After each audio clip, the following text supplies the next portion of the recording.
सर्वैरुपायै हन्तव्यः शम्भो शयनासनैः सुहृल्लिङ्गधरः शत्रुः मुने दुष्टमिवेन्द्रियम्. Just as uncontrolled senses are the enemies of all yogis engaged in advancing in spiritual life, this Prahlada, who appears to be a friend, is an enemy because I can't control him. Therefore, this enemy, whether eating, sitting or sleeping, must be killed by all means. Nairutaste samadishta bhartra vaishulapanayah tigmadam shtakaralasya tamrashmashushiroruha nadanto bhairavam nadam chindi bhindhiti vadinah asinam chahannam shulaihi prahradam sarvamarmasu. So, the demons, the Rakshasa, the servants of Hiranyakashipu, thus began striking the tender parts of Prahlada Maharaja's body with their tridents. The demons all had fearful faces, sharp teeth, and reddish coppery beards and hair, and they appeared extremely threatening, making a tumultuous sound, shouting, "Chop him up, pierce him." They began striking Prahlada Maharaja, who sat silently meditating upon the Supreme Personality of God. Even now, actually people are being employed to kill people. In the same way, all the people like police, army, everybody is coordinating to kill the citizens itself. Therefore, exalted people are being killed by such dirty people who are being employed by the king itself. So the same way in Kali Yuga also, we have certain kings who are employing people to kill people. So therefore, this is very important, as these people are so dangerous and they are trying one or the other way to kill Prahlada Maharaja. Snakes are coming, they are biting him, they are torturing him, and the walls are so fearful, and they are kicking him with their legs and piercing him with tridents, and still he is concentrating on the Lord. Next, when the attempts of the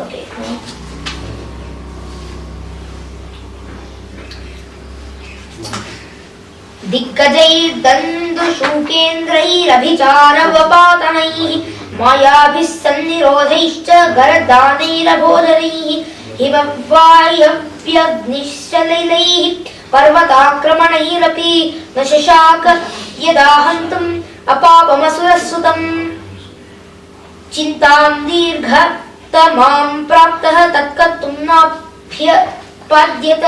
Hiranyakashipu could not kill his own son by throwing him beneath the feet of big elephants, throwing him among huge fearful snakes, employing destructive spells, hurling him from the top of a hill, conjuring up illusory tricks, administering poison, starving him, exposing him to severe cold winds, fire and water, or throwing heavy stones to crush him. When Hiranyakashipu found that he could not in any way harm Prahlada, who was completely sinless, he was in great anxiety about what to do next. So now we should see the next part.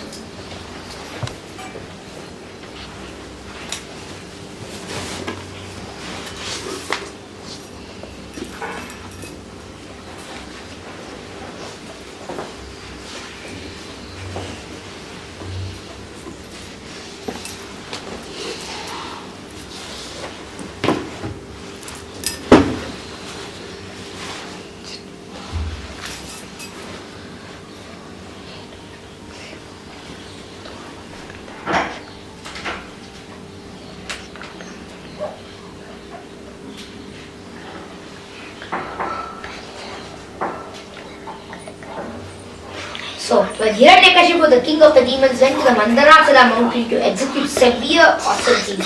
While he went to the mountain, what was happening is, in his absence, the demigods, all the demigods, what they were doing is, they were torturing all the Danavas present there, when the leaders of the demons who were being killed one after the other, saw the unprecedented exertion of the demigods in fighting. They began to flee, scattering themselves in all directions. Simply to protect their lives, they hastily fled from their homes, wives, children, animals, and household paraphernalia. The victorious demigods plundered the palace of Hiranyakashipu and destroyed everything within it. Then Indra, the king of the heaven, arrested Prahlada's mother. As she was being led away, crying in fear like a small bird captured by a vulture, the great sage Narada appeared on the scene and saw her in that condition. Narada Muni said, O Indra, king of the demigods, this woman is certainly sinless. You should not drag her off in this merciless way.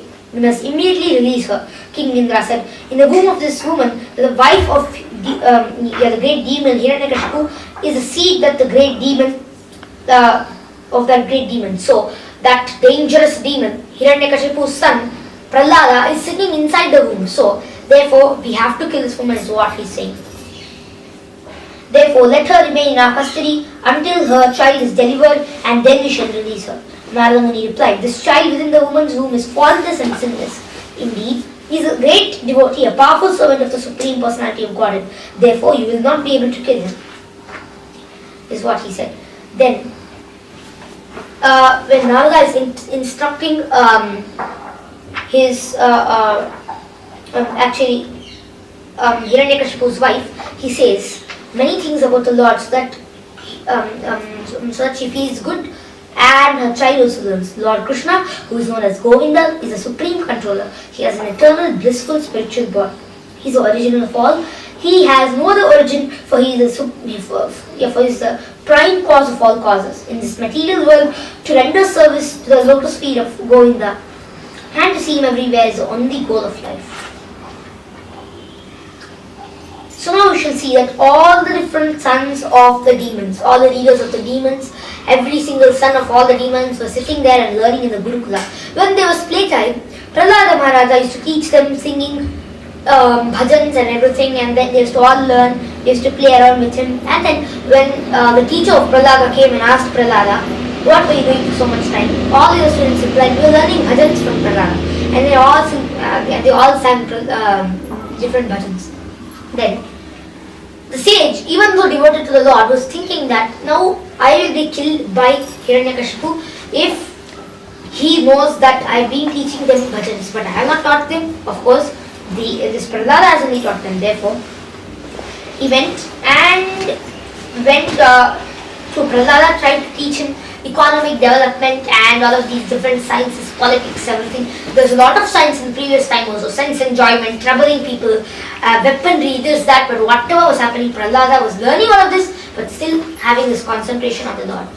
Nowadays too, children are being taught weaponry, economics, politics, commerce, every single thing they are being taught just to trouble others. So Prahlada, who was being trained this way by his father and the sages around his father, the so-called Bhoga sages around his father, who are nobody but nowadays teachers. So nowadays teachers are nothing but they are just misguiding the youth to another way of life. So now we shall see the shlokas, how they are being depicted.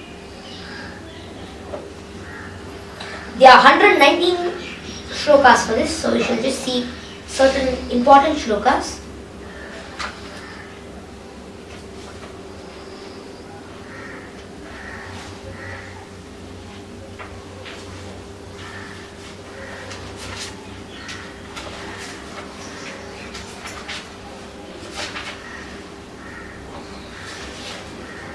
Prahlada instructs his demoniac schoolmates.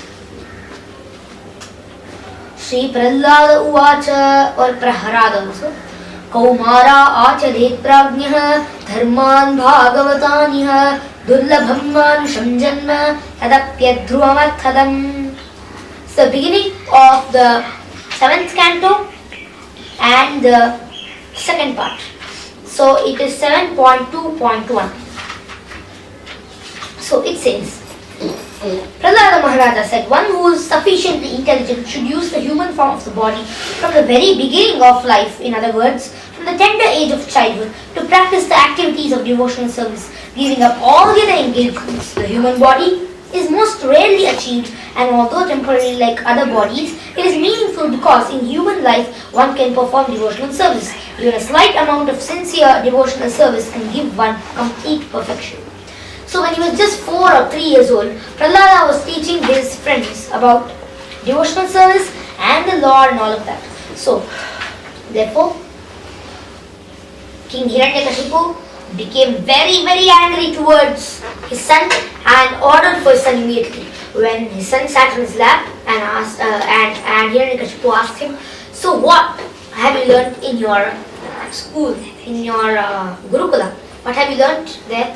He asked. Then he said, "How to pray to the Lord and how to execute devotional service towards Him and how to chant the names of the Lord is what I've learned in my school," is what he said.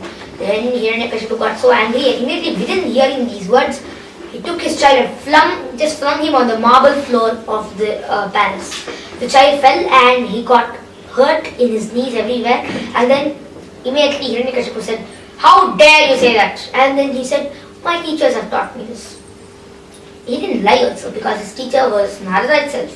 So he conveyed that Narada has told him this, but Hiranyakashipu mistook it for his guru, his particular sages that are under his control. So he called for them and asked him. The sages promised him and also forced him to believe that they have not done anything on their part to teach him about this. In fact, they have taught him about economic sense gratification and different other things, but he has not learned all of this, but he has learned only devotional service. Then he got so angry, and then he lifted up all these different